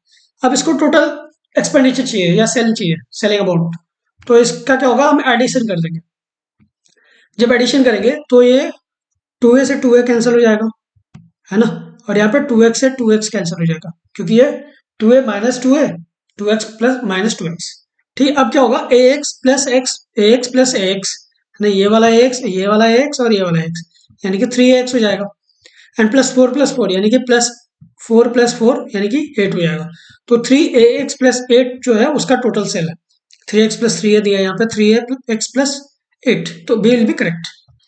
फिर ए बैग 39 क्वेश्चन यहाँ पे दिया है, ए bag contains 15 red balls and 20 black balls, each ball is numbered either 1 और 2 और 3, 20% ऑफ द रेड बॉल, यानी कि एक बैग है उसमें 15 रेड बॉल है, 20 ब्लैक बॉल है, और हर बॉल को इधर या तो 1 नंबर किया गया है या 2 या 3। ठीक है, अब ये बोला है कि जो रेड बॉल्स के 20% है उसको नंबर 1 नंबर किया गया है, 40% रेड बॉल्स को नंबर 3 मार्क किया गया है। यहाँ पर 2 की बात नहीं हो रही है यहाँ पे, ठीक है, सिर्फ 1 और 3 की बात हो रही है। चाहिए तो आप सॉल्यूशन भी निकाल सकते हो कि नहीं यहाँ पे यदि सपोज 20% हो गया, ये 40% हो गया, तो 40% और 2 वाला भी होगा, पर ऐसी जरूरत है नहीं यहाँ पे। ठीक है, similarly among the black balls में 45% आर नंबर 2, यानी कि 20 में से जो 45% है वो नंबर 2 मार्क किए हैं, एंड 30% इसमें से नंबर 3 मार्क किए हैं। तो इसमें तो बोल रहा है कि यदि कोई लड़का एट रैंडम एक बॉल पिक करता है और यदि बॉल रेड हो तो नंबर 3 है, यदि बॉल रेड हो उसमें नंबर 3 हो, या फिर बॉल ब्लैक हो और नंबर 1 या 2 होगा तो वो जीत जाएगा। अब ये बोला है कि उसके जीतने के चांसेस कितने हैं। इसमें क्या होगा ना कि हमें सबके निकालने पड़ेंगे कि प्रोबेबिलिटी ऑफ रैंडम बॉल कितना होगा। रेड बॉल आने की संभावना क्या है? 15 क्योंकि 15 है, और अपॉन 15 प्लस 20 कितने, क्योंकि रेड और ब्लैक को दोनों को ऐड कर देंगे, तो 15 upon 15 plus 20 will be equal to 15 upon 35। इतने चांसेस है रेड बॉल के आने के। ठीक है, रेड बॉल विथ नंबर 1 कितने 20% है, कितने के? 15 के, तो 20 अपॉन 100 इंटू 15 करेंगे, यानी कि इसको हम 20 से डिवाइड कर देंगे तो 1/5 आता है, 1/5 इंटू 15 तो 3, यानी कि 3/15 चांसेस है नंबर 1 के बॉल आने को। रेड बॉल विथ नंबर 3, इसका यहाँ पे 45% है, यहाँ पे 40% है एक्चुअली, ये टाइपो हो गया है। ठीक है, यहाँ पे 40% है, 40% ऑफ 15, 40/100 इंटू 15, तो ये क्या होगा? ठीक है, 40 इंटू 15 क्या होगा? 40 इंटू 15, है ना, सो इसका क्या होगा कि 600/100 हो जाएगा। दैट इज बिकॉज 15 इंटू 4 कितना होता है? 60 और 0, है ना, 600/100, तो ये 6 हो जाएगा, यानी कि red ball with number 3 6/15 probability है। यहाँ पे नंबर 3 का ही पूछा है। ठीक है, अमॉन्ग ब्लैक बॉल की क्या संभावना है? 20/15 प्लस 20, यानी कि 20/35। ब्लैक विद नंबर 2 कितने हैं? 45% तो 45/100 इंटू 20, तो यानी कि 45/10 इंटू 2, है ना, 45 इंटू 2 90/10, तो 9 हो जाएगा, तो यानी कि इसके चांसेस 9/20 है। और ब्लैक वाले के चांसेस कितने हैं विथ नंबर 3 के? 30% है ना, तो 30/100 इंटू 20 कितने, क्यों? क्योंकि ये नंबर ऑफ ब्लैक बॉल्स, है ना, तो विल बी इक्वल टू, इसको हम 0 0 कर दें, है ना, 0 से 0 कर दें तो 3/10 ये वाला, है ना, तो 3/10 ये रहने देते हैं, 3/10 इंटू 20 तो 60/10 will be equal to 6/20, 6/20, 6 black with number 10 और 20 ब्लैक, है ना। तो प्रोबेबिलिटी क्या होगी जीतने के लिए इसको या तो रेड बॉल नंबर 3 चाहिए या फिर ब्लैक बॉल नंबर 1 या नंबर 2 चाहिए। तो हम इसको सबको प्रोबेबिलिटी को ऐड करेंगे, probability of getting red ball number 3 plus probability of getting black number 1 and plus probability of getting red number 2। तो क्या करेंगे ना कि प्रोबेबिलिटी ऑफ, पहले तो रैंडम रेड बॉल भी तो चाहिए ना, तो रेड बॉल की भी प्रोबेबिलिटी चाहिए, तो 15/35 इंटू 6/15, 6/15 क्यों, क्योंकि ये रेड नंबर ऑफ 3 की प्रोबेबिलिटी है, तो इसको मल्टीप्लाई करेंगे, प्लस ब्लैक नंबर 1, ब्लैक का कितना है 20/35 है, नंबर 1 का कितना है, नंबर 1 का, अरे ब्लैक नंबर 1 का कितना है ना, तो यहाँ पे 5 है, ठीक है, ब्लैक विथ नंबर 1, यहाँ पे नंबर 2 दिया था ना, ब्लैक विथ नंबर 42 एंड 30% है नंबर 3, ठीक है, तो 45 प्लस 30 75, 25% ही चाहिए, तो 25% नंबर 1 है, 25 ब्लैक का कितना नंबर 5, है ना, तो इसके लिए यहाँ पे 5 हो जाएगा, है ना, तो 5/20, तो ये हो जाएगा 20/35 इंटू 5/20 प्लस 20/35, 20/35 क्यों, क्योंकि ये ब्लैक वाले की प्रोबेबिलिटी है, इंटू 9/20, 9/2 क्यों, क्योंकि यहाँ पे नंबर 2 ब्लैक वाले की प्रोबेबिलिटी, ये यहाँ पे नंबर 2 की, ठीक है, तो ये यहाँ पे हो जाएगा 9/20। इसका क्या होगा कि ये 15 कैंसिल हो जाएगा, यहाँ पे 20 कैंसिल हो जाएगा, ठीक है, यहाँ पे भी 20 कैंसिल हो जाएगा, ओके। अब यहाँ पे 35, 15/35 इंटू 6/15 था, 15 तो ऊपर चला जाएगा ना ये, है ना, तो यहाँ पे 6/35 हो जाएगा, ठीक है, 15/35 इंटू 6/15, ठीक है, तो 6/35 प्लस ये ऊपर है और ये नीचे है डिनोमिनेटर में, तो 5/35 प्लस 9/35, अब इसको ऐड कर दो, 6 प्लस 5 11, 11 प्लस 9 20, 20/35, अब इसको यदि हम 5 से डिवाइड कर दें तो 4/7 आता है, यही यहाँ पे बी में दिया हुआ है, तो B will be correct answer यहाँ पे। फिर moving on to last question of this video, 2 persons, दो लोग हैं, एक सर्कुलर ट्रैक पे भाग रहे हैं, है ना, तो बी जो है वो ए के आगे है, बी जो है सपोज यहाँ पे और ए यहाँ पे, है ना, इनको ऐसे भागना है, तो उनकी जो पोजीशन है वो 30 डिग्री का एंगल बनाती है, ये जो है ना ये वाली एट द सेंटर, तो ये जो एंगल है ना ये 30 डिग्री है, ठीक है, तो when A reaches the point diagrammatically opposite to his starting point, suppose A ने यहाँ से स्टार्ट करा है और ये यहाँ पे पहुंच गया, तो तब वो बी से मिलता है, तब यहाँ पे बी पहुंचता है, यानी कि स्पीड बढ़ जाती है, ठीक है, तो ये बोला है कि what is the ratio of speeds of A and B, यानी कि ए की स्पीड बढ़ी रहेगी एज कंपेयर टू बी, है ना।